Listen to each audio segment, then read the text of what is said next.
آج میرے سامنے گورکھدنڈا میں بیٹھے ہیں، کانپیں ٹانگ تو نہیں رہی؟ سر کانپیں جن کی ٹانگ نہیں ہے وہ شروع ہو چکی ہیں میرے خیال میں اسلام آباد کے اندر، وہ آپ نے محسوس کر لیا ہوگا کہ ملک کا پارٹی کا کوئی سربراہ ہو، وہ اپنی عوام کی جنگ لڑ رہا ہو، اس کو اس قوم کی زبان تک نہ آتی ہو، کیا بنے گا اس ملک کا، اس پارٹی کا، اس قوم کا؟ قائد اعظم نے جب پاکستان آزاد کروایا تو وہ انگریزی میں تقریر کیا کرتے تھے، اور لوگ اس وقت بھی میرے سامنے بیٹھے ہیں اور گلے کے بٹن کھلے ہیں، کسی بالی ووڈ کی فلم سے متاثر ہیں؟ شاید پیپلز پارٹی کا کلچر بھی یہی ہے، بٹن اور بازو کھلے رکھنا۔ کشمیر کے خطے میں رہتے ہیں، سادہ لوگ ہیں، یہاں کوئی خطرہ بھی نہیں ہے، پھر بھی باڈی گارڈ ساتھ رکھتے ہیں، وجہ کیا ہے؟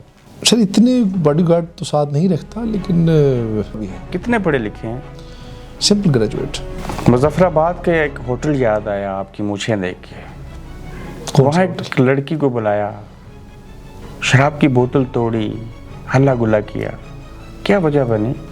یہ آپ وزارت کے دور کی بات کر رہے ہیں؟ جی، شاید آپ شراب نہیں پیتے، نہیں پیتا، بوتل کو ہاتھ نہیں نہیں لگایا، لگاتا، کیونکہ آپ مسلم ہیں؟ اچھا نہیں سمجھتا۔ کسی دور میں جیل بھی گئے لوگوں کو مارنے کے الزام میں، کیس بنا؟ جوانی میں تھوڑا سا، نوجوانی میں تھوڑا سا غصے کا تیز تھا، کبھی کسی کو نہیں مارا؟ سیاست میں آنے کے بعد نہیں۔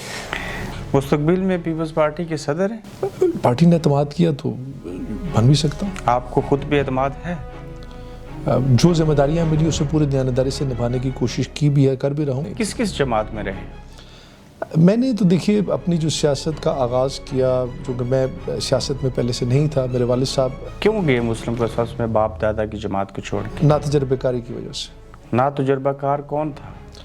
سیاست میں چونکہ آپ عوام کے کہنے پہ سیاست کرتے ہیں، مسلم کانفرنس کی حکومت تھی۔ آج تک وہ سزا کاٹ رہے ہیں آپ پرانے دور کی، اپنی اسی پرانی پارٹی میں؟ بالکل صحیح بات ہے، مجھے پیپلز پارٹی میں قبول اس طرح سے نہیں کیا جا رہا تھا، اور شاید اس کی وجہ والد صاحب کے جو پرانے سیاسی حریف تھے وہ آج بھی آپ کو قبول کرتے ہیں؟ دیکھیے ہر دور کے اپنے تقاضے ہیں۔ آپ زبردستی گھسے پیپلز پارٹی میں زبردستی داخل ہوا، اور جب داخل ہو گئے تو والد صاحب سفید پوش انسان تھے، آپ ایک بار وزیر بنے اور اب پھر سے ایم ایل اے ہیں، تو کیسے گزر اوقات ہوتی ہے؟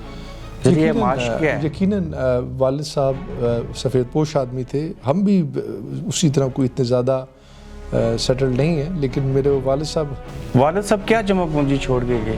تو ان کے سارے بینکوں سے کل ملا کے 17,500 روپیہ نکلے بس۔ والد صاحب آپ کے 9 ماہ وزیر اعظم رہے، جی جی۔ آج ان کے بیٹے کو کیا لگتا ہے کہ وہ کیوں 9 ماہ وزیر اعظم رہے، 5 سال کیوں نہیں رہ سکتے تھے، لیکن خودداری کے ساتھ سیاست کی حکومت۔ آپ کے والد صاحب اگر یہ جملہ نہ کہتے کہ میں منگلہ سے سوئچ بند کر دوں گا تو شاید وہ وزارت عظمت سے فارغ نہ ہوتے، یہ خودداری تھی؟ انہوں نے بڑے ایسے جملے کہے، اور یہ ایک بڑی وجہ تھی، یقیناً یہ بھی ایک وجہ ہو سکتی ہے۔ والد صاحب کا ایک تاریخی جملہ، اس کو نصیحت کہیں یا وصیت کہیں، لیکن تھی اولاد کے لیے نہیں، کسی اور کے لیے، کہا تھا کہ آج تو نے ایک غریب کی حکومت کو امیر ہوتے ہوئے ختم کیا، پرسو سلطان یاد رکھنا ایک وقت آئے گا تم سے بڑا امیر تمہیں وزیر اعظم نہیں بننے دے گا۔ ہمارے دوست نے پچھلے دنوں یہ بیرسٹر صاحب سے بات کی، میں کوٹلی جاتا ہوں تو دل کرتا ہے کوٹھی بڑی لوں اور بڑی گاڑی لوں، باغ جاتا ہوں تو غربت یاد آتی ہے، راولہ کوٹ جاتا ہوں تو سیاست کرنے کا دل کرتا ہے۔ ایک آپ ٹھہرے کہ والد صاحب کو جہاں غربت یاد آتی ہے آپ غربت کو چھوڑ کے اسلام آباد میں رہتے ہیں، وہاں نہیں رہتے؟ نہیں، اصل میں اس کی وجہ یہ نہیں ہے، اس کی وجہ یہ ہے کہ ایک تو میں چونکہ چودھری عزیز صاحب آپ کے مد مقابل ہیں، کتنی کرپشن کی چودھری عزیز صاحب نے بتائی ہے آج، مجھے معلوم ہے آپ جانتے بھی ہیں۔ دیکھیے میں ان کے، میرے پاس یہ تو نہیں اندازہ کہ انہوں نے کتنی کرپشن کی ہے، لیکن یہ میں یقین کے ساتھ کہہ سکتا ہوں کہ انہوں نے اچھی خاصی کرپشن کی ہے۔ 1.25 ارب روپے کی کرپشن کی۔ آپ اگر آزاد کشمیر کے اندر پچھلی 5 سال حکومت کا پورا ریکارڈ اٹھا کر دیکھ لیں۔ آپ کیوں نہیں بولتے ان کے خلاف، ان کی کرپشن پہ؟ بولیں گے، اور انشاءاللہ اللہ تعالیٰ نے اگر حکومت میں آنے کا موقع دیا تو انشاءاللہ پورا ان کا حساب اور احتساب بھی کریں گے۔ اپوزیشن تو بہترین ذریعہ ہوتا ہے بولنے کا۔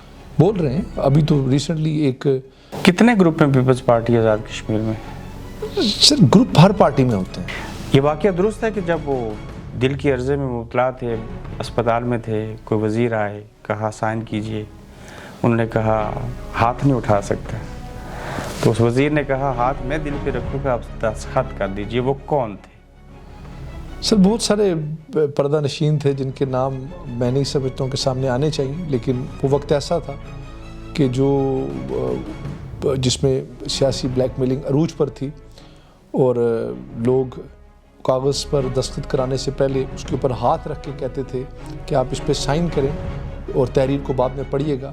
تو یہی وجہ تھی کہ انہیں اس اسمبلی کو توڑنا پڑا، بلیک میل ہو کر حکومت کرنے کے بجائے. آپ کے والد صاحب کے دل کے اوپر جس نے اپنا ہاتھ رکھا وہ رفیق نیر تھے. بطور تجزیہ نگار ایک ٹی وی چینل کے اوپر 2.5 سال بیٹھتے رہے، تو یقیناً آپ مجھے بتا سکیں گے اور سمجھا سکیں گے کہ یہ پاکستان میں تبدیلی آئے گی؟ عمران خان کے جانے کے بعد یقیناً تبدیلی آئے گی، آزاد کشمیر میں بھی آئے گی. ان کے لیے چلنا بڑا مشکل ہے. نیازی صاحب کے لیے چلنا بڑا مشکل ہے. اچھے انسان ہیں لیکن اکیلے ہیں. مستقبل قریب میں بیرسٹر سلطان آپ کے ساتھ ہوں گے؟ یہ تو بیرسٹر صاحب بتا سکتے ہیں کہ وہ کس کے ساتھ ہوں گے. بینک بیلنس کتنا ہے؟ بس نہ ہونے کے برابر ہی ہے. گزر اوقات اچھی ہو؟ گزر اوقات ہو جاتے ہیں. اللہ پہ توکل ہے. کس طرح کی خواہشیں ہیں؟ چاہتا ہوں اللہ جب بھی موقع دے کچھ ایسا کر جاؤں کہ لوگ یاد رکھیں کہ یہ ممتاز راٹھور کا بیٹا تھا. بہت شکریہ آپ کے ٹائم کو. مہربان. آپ دیکھ رہے ہیں گورکھ دھندا ابرار قریشی کے ساتھ.